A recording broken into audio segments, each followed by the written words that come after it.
Hey YouTube, super exciting day today. We get to learn about the kitchen sink. My wife broke the garbage disposal. I'm not sure what happened.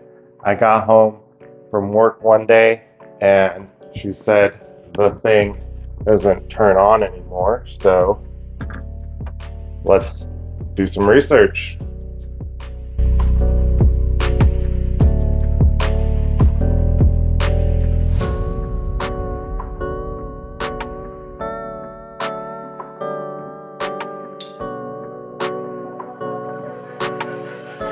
So it looks pretty simple.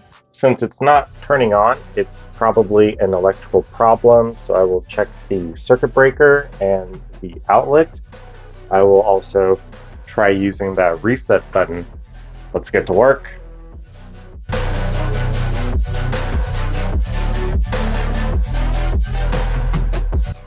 That was a very quick hyperlapse and super easy fix.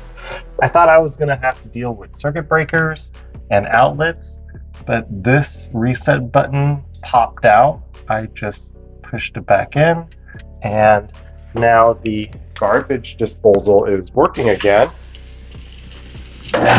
Beautiful. Video number 82 done.